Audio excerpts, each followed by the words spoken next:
All right, we start now, Isaiah chapter 13 and 14, and we see judgments against Babylon. 저희가 이제 이사야서 13장, 14장을 이제 살펴보겠는데요. 이 부분은 바벨론에 대한 어떤 경고 심판입니다. Right away, we're dealing with predictive prophecy. 딱 벌써부터 앞으로 일어날 일에 대해서 이제 이야기하고 있는 것이죠. In Isaiah's day, Babylon was not a problem. 사실 이사야 선지자 당시에는 바벨론이 문제가 없었어요. 바벨론은 문제가 없었어요. Rather, Assyria was. 사실은 바벨론이 이렇게 제국이 되기 전이었기 때문에 아수르가 사실은 굉장히 큰 제국이었죠. 아수르가 문제였어요. So why does Isaiah begin his messages to the nations with Babylon instead of Assyria? 그러면 우리가 물어볼 수 있는 게 뭐냐면, 아니 그 당시 제국은 아수르가 더 크면은 왜 모든 열방에 대한 그 예언을 할 때 바벨론으로 시작할까? It perhaps was because of what Babylon would do to Israel that Assyria did not do. 가능한 설명은 앞으로 바벨론이 이스라엘에게 할 일들이 아수르는 그렇게까지는 안 했거든요. 근데 바벨론이 이제 앞으로 할 일이 굉장히 엄청난 일을 저지를 것이기 때문에 그래서 바벨론으로 시작한 게 아닌가라고 볼 수 있습니다. Don't get me wrong, Assyria was pretty nasty to the people of God. 네, 아수르가 그렇다고 이스라엘을 향해서 하나님의 백성을 향해서 굉장히 잘해줬다? 전혀 그런 건 아니죠. But God withheld them from conquering Jerusalem and God withheld them from destroying God's house. 네, 근데 하나님께서는 아수르 제국이 예루살렘을 완전 정복하는 것이나 또는 하나님의 집을 아버지의 집을 완전히 파괴하는 것에서부터 거기에서 선을 그으셨어요. 못하게 하셨어요. And poetically speaking, Babylon, therefore, in a sense, Isaiah uses Babylon to represent the totality of sin of all the worldly powers. 그래서 실제로 이 1절에서 이제 바벨론에 대해서 보게 되면 하나님께서는 이제 바벨론이 상징적으로 하나님을 대적하는 모든 열방 국가들을 이제 상징할 때 바벨론이라고 이제 하시는 것을 보게 됩니다. So as Isaiah tells us some pretty bad things against Babylon, in a sense he's speaking against all the nations that surround Israel. 그러니까 이 바벨론에 대해서 구체적으로 이제 13장에서 시작을 하지만 실제로 하나님 입장에서는 이 이스라엘을 향해서 굉장히 악한 일들을 했던 열방, 주변에 있는 열방 국가들을 다 포함해서 이제 바벨론으로 이제 말하고 있다는 것을 우리가 볼 수가 있습니다. So before we go any further, we need to look at this first map. 그래서 우리가 더 살펴보기 전에 첫 번째 지도를 좀 보면서 공부하겠습니다. There you see in yellow the kingdom of Israel and the kingdom of Judah. 그래서 노란색을 보게 되면은 베이지색이죠. 베이지색을 보게 되면은 이 북이스라엘 남유다가 있죠. And then look all around Israel and Judah. 그 다음에 이 주변 국가들을 한번 보게 되면 We have starting with the bottom of the map in the dark yellow. 그래서 맨 남쪽에 보게 되면은 짙은 노란색 있죠. We have the kingdom of Edom. 에돔 왕국이 있고. On this map we have Edom pictured as right below Judah. 그래서 이 지도를 보게 되면은 유다 왕국 바로 밑이 이제 에돔 왕국이죠. That's because Judah became so weak that the Edomites, when Judah was weak, the Edomites came across from the east and settled in parts of southern Judah. 실제로 에돔 왕국이 그렇게 크지는 않았었어요. 왜냐하면 오늘날의 요르단 쪽에 이제 주로 있었다가 남유다 왕국이 이제 우상 숭배를 하면서 점점 약해지면서 이제 이 에돔이 조금씩 이제 점령하기 시작을 해서 바로 밑에까지 사실 유다 땅을 뺏어서 거기까지 온 겁니다. This happened especially during the period of the divided kingdom. 특별히 북이스라엘 남유다 두 왕국으로 갈라지면서 이제 점점 그런 일들이 일어나게 됩니다. Proof of this is about 10 kilometers from where we live right now. 사실 이것을 증명하고 고고학적으로 증명하는 곳이 우리가 사는 여기에서부터 한 10km 떨어진 곳에 가면은 고고학적으로 증거물이 다 있어요. We're teaching in the modern city of Arad in Israel. 지금 오늘날 저희가 있는 곳은 이 아라드라는 유대 광야의 아라드라는 곳에 있는데요. But 10 kilometers to our west is ancient Arad biblical Arad. 예, 저희가 사는 현대 아라드에서 이제 10km 서쪽 방향으로 가게 되면은 고대 아라드가 도시가 그대로 있습니다. It was a military installation. 근데 실제로 군사적인 어떤 요새였었어요. Its job was to protect the southern border of Judah against intruders. 예, 그래서 실제로 침략자들을 막아내기 위해서 세워진 요새가 이제 아라드 요새가 이제 여기서 10km 떨어져 있습니다. But when archaeologists excavated Tel Arad, they found a bunch of potsherds that had writing on them. 예, 근데 고고학자들이 이제 이 텔 아라드를 발굴하기 시작하면서 많은 뭐를 발견하게 되냐면은 그 깨진 질그릇에 이제 옛날 사람들은 거기에다가 메시지를 써서 많이 이제 사용했습니다. 그래서 그걸 굉장히 많이 발견했어요. And many of these were communications between the military leader and probably Jerusalem. 예, 그래서 어떻게 커뮤니케이션 했냐면 그런 깨진 질그릇에다가 이제 메시지를 써서 그것을 예루살렘이 이제 아무래도 중심지니까 거기에다가 이제 메시지를 보내고 왔다 갔다 했습니다. And at least one of those letters says, I need help. Send some help. The Edomites are coming. They're here. We need help. 놀랍게도 그 많은 메시지 중에서 한 메시지를 이제 고고학자들이 발견했는데 뭐라고 써 있냐면은 그 SOS를 요청했어요. 그러니까 구해달라고 뭐라고 했냐면은 그러면서 뭐라고 쓰냐면은 에돔 왕국이 지금 쳐들어오고 있기 때문에 우리가 도움이 필요합니다라고 구체적으로 말해주고 있습니다. It's a great confirmation of the biblical historical record. 그러니까 굉장히 분명한 증거물이 됩니다. 그러니까 성경 말씀에 있는 이야기들이 이제 고고학적으로 또 컨펌이 되는 거죠. So in these burdens that Isaiah is going to give us, Edom is included. 그래서 이 경고 속에서 보게 되면은 에돔 왕국도 포함되어 있습니다. Then just north of Edom in the purple, we have the kingdom of Moab. 네, 그 다음에 이제 지도를 보시게 되면은 이 에돔 왕국 바로 위를 보게 되면은 보라색의 모압 왕국이 있습니다. Isaiah has messages for Moab. 네, 모압을 향한 그런 메시지도 또한 있습니다. As well as for the next kingdom, the kingdom of Ammon in the gold. 그 다음에 이제 그 오렌지색, 그 보라색 바로 위 모압 위가 이제 암몬 왕국이 있습니다. And north of Ammon was the kingdom of Aram. 그 다음에 암몬 또 북쪽에 가게 되면은 초록색의 그 아람 왕국이 있어요. And go across the way to the coast, we have, of course, there's the Assyrians that are in the green, just kind of up the upper right of Aram is the light green, and Assyria is there. 그 다음에 이제 바로 아람 왕국 위를 살짝 나와 있죠. 보게 되면은 거기가 바로 아수르예요. 아수르가 상당히 큰 땅을 차지하고 있었고.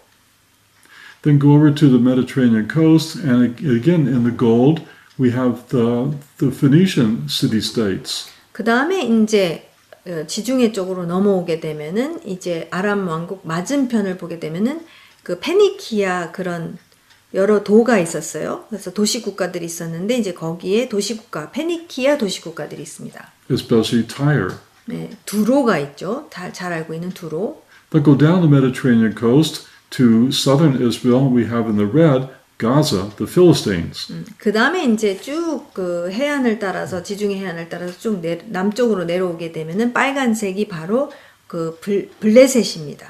And what we can't fit on this map is even more south of that. We have Egypt and then finally Ethiopia down there.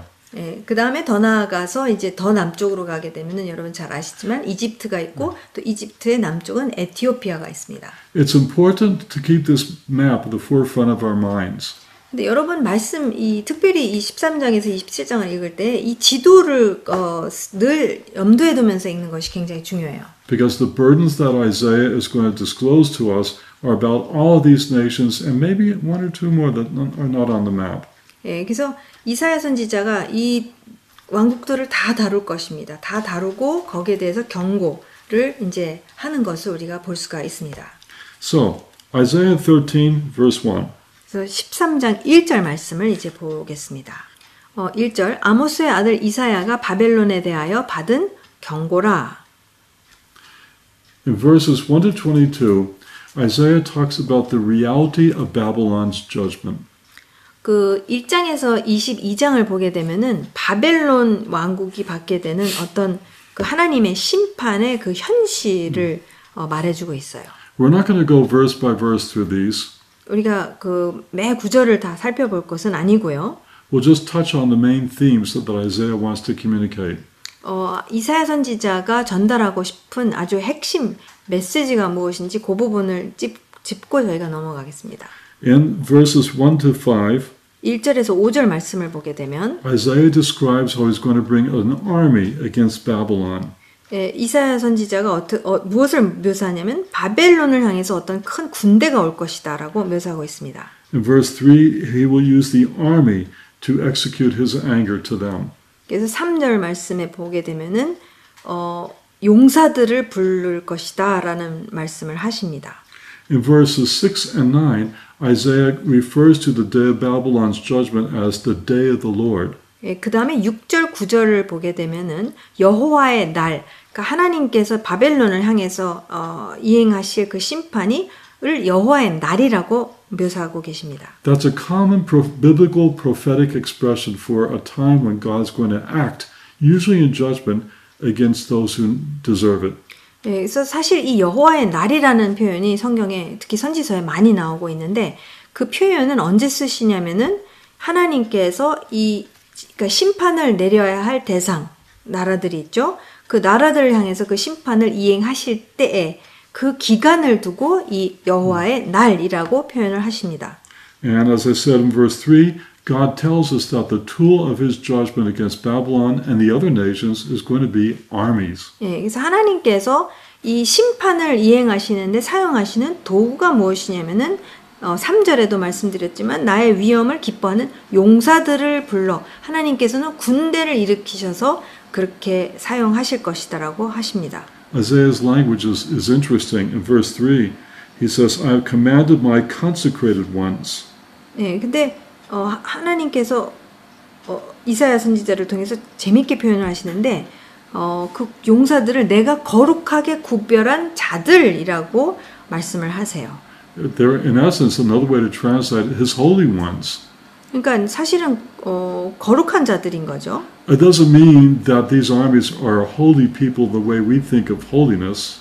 그러니까 저희가 이제 이 거룩하다라고 얘기를 했었을 때 생각하는 게 있잖아요. 정의가 있는데 그것을 말하는 것이 아니라는 거죠. It just means that sometimes God calls the people of the nations to be set apart for his special purposes. In this case, judgment. 그러니까 지금 하나님이 이 거룩이라는 그 표현은 하나님께서 사용하시도록 구분하셨다라는 그런 의미를 갖고 있잖아요. 그러니까 마찬가지라는 거죠. 그 사람들이 거룩해서가 아니라 하나님께서 어떤 특정한 민족을 사용하셔서 구분시키셔서 당신의 뜻을 위해서 사용하셔서 또 다른 열방을 심판하시기 위해서 그렇게 사용하셨을 때에 그렇게 거룩하게 구별한 자들이라고 말씀하신다는 거죠. So Babylon is in line for God's judgment. 그래서 바벨론이 이제 하나님의 심판을 받을 것이라는 것을 말씀하고 있습니다. Look at the description of this judgment, verses 5 to 9. 5절에서 9절 말씀을 보게 되면은 어떻게 심판하실 것인지에 대해서 묘사하고 있습니다. 그래서 5절 무리가 먼 나라에서 하늘 끝에서 왔으며 곧 여호와와 그의 진노의 병기라 온 땅을 멸하려 함이로다라고 묘사하고 있습니다. Don't get too excited about this. He's not talking about a world war here. 지금 이사야 선지자가 세계 대전을 두고 말하는 게 아니에요. The Babylons, actually what he's talking about is the people of Media and Persia. 지금 이사야 선지자가 말하는 것은 메데와 페르시아 왕국을 두고 말하고 있습니다. In fact, later on he's going to talk about the people of the Medes. 실제로 메데에 대해서 이사야 선지자가 언급할 것이에요. And he's going to use them as a tool of judgment against the kingdom of Babylon. 그래서 실제로 바벨론을 심판하기 위해서 하나님께서 사용할 거라는 거죠. 메데와 이 페르시아를. So from where Babylon was situated, that was a far country, even though it was kind of like right next door. 사실 바벨론 옆 나라거든요. 메데가. 근데 어쨌든 먼 나라라고 그렇게 묘사하고 있어요. And when he says in verse 5, the whole land, he means all of the Babylonian Empire. 그래서 여기서 5절에서 온 땅을 멸하려 함이로다 했었을 때는 바벨론 전 제국을 다 멸망시키실 것이라고 하는 거죠. They're going to destroy Babylon. 네, 바벨론은 완전히 초토화될 것이다 라고 지금 분명하게 말씀하시는 겁니다. 6절 너희는 애곡할지어다 여호와의 날이 가까웠으니 전능자에게서 멸망이 임할 것이미로다. And so destruction and desolation are in store for Babylon. 그래서 바벨론의 그 결말은 무엇이냐면은 완전히 망할 것이다라는, 그리고 전 바벨론이 제국이 다 망할 것이다라는 것을, 그것이 이제 현실이 될 것이라는 것을 분명하게 말씀하십니다. 그래서 실제로 이제 메대 사람이 그렇게 할 것이라고 17절에서 보게 되면은 말씀하십니다. 보라 은을 돌아보지 아니하며 금을 기뻐하지 아니하는 메대 사람을 내가 충동시하여 그들을 치게 하리니라고 이제 구체적으로 말씀하시는데, 이 은과 금을 얘기하는 이유는 이제 뇌물을 안 받을 거라는 거예요. 이 메대 사람들은. 예, 그래서 얼마나 확실하게 멸망하실 것인지 19절 열국의 영광이요 갈대아 사람의 자랑하는 놀이개가 된 바벨론이 하나님께 멸망당한 소돔과 고모라 같이 되리니라고 묘사하고 있습니다. Isaiah is talking about the whole kingdom of Babylon, not the city itself. 그러니까 바벨론이라는 도시가 있었거든요. 이게 도시가 어떻게 멸망되는 것이 아니라 제국 차원에서 전체가 다 멸망할 것이다라고 분명하게 말씀하십니다. The combined kingdom of the Persians and the Medes destroyed the entire Babylonian empire. 실제로 이 메데와 페르시아 왕국이 연합을 해서 진짜 바벨론 제국을 완전히 멸망시켰습니다.